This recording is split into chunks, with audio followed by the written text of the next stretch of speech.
Hey everyone, it's Zach with Palantir Research. Not breaking news for the NHS contract, a new article with more details that appears to be trying to belittle the use cases of Palantir again, basically trying to make the case they are useless and Excel is king. But do you believe that? This time they go into detail about how NHS England considered using Palantir for a use case regarding how strikes would affect their staffing, but they ultimately relied on a spreadsheet. If you want the short story, this is not a big deal, but for those interested, I've got more insight into this as an analyst myself, where I literally make these decisions every day on what tools to use and for what reasons and why. I do want to make it known too that this isn't new news because it was actually briefly covered 3 days ago in a previous article, more as a footnote, but it seems they've provided more details today. And I think this is misleading actually because you can look at it at face value, of course, that, oh my god, Palantir is useless, Excel can do it. But in reality, there's probably a lot more happening in the background. But best of luck to you if you want to believe the real reason is that Excel is the ultimate solution and should be used for everything, and they don't need Palantir at all, lols. Hopefully you know I'm kidding. So onto the detailed article itself. First I want to highlight they start out with the same regarding Palantir being a US spy tech firm.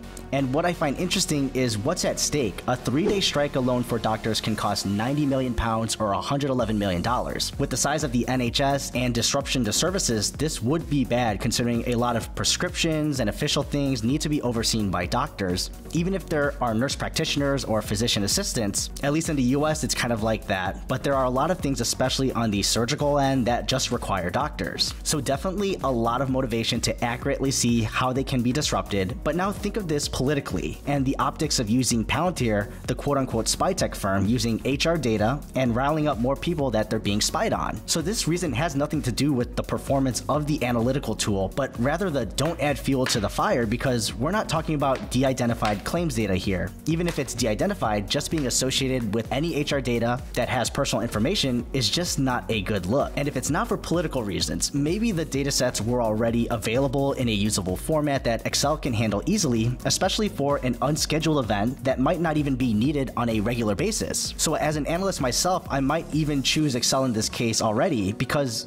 this seems ad hoc. Or should I plan for more strikes on a regular basis and at a specified time to set up my automation? I don't think so. And it probably doesn't make sense either in this use case, which if it's easier also to use Excel, why not? Let Palantir be used for the complex cases that require it so that Excel can be used for any easier stuff or any other analytical tools that are better for that. And just quickly for the next section, after these statements, it just goes into the history of Palantir working with the NHS and how they came into working during COVID for $1 and then slowly expanding to larger contracts in the tens of millions. And lastly, here's what I find interesting. It goes into NHS England with their reasons for using Foundry and giving their explanation confirming that Foundry was not used for industrial action nor linking strike data with human resource data. Now it sounds with them specifying this very specifically, I can see why there could be a political reason for not using Palantir. And interestingly, they go on to confirm the point of implementing Palantir is still there for getting data in a faster way and allocating resources much more efficiently than they are currently doing. I'm sure they were trying to use Excel in some capacity to try to do this, and I'm sure it'll still stay in those parts that require it. And they are quoted saying it will help all NHS organizations, especially on their waiting lists, and removing manual reporting on their staff, which I've mentioned in my last video. And they go on to basically confirm they are moving some more data, at least in the piloting phase, it's not specified here, and that patients would not be allowed to block their data because it is anonymized.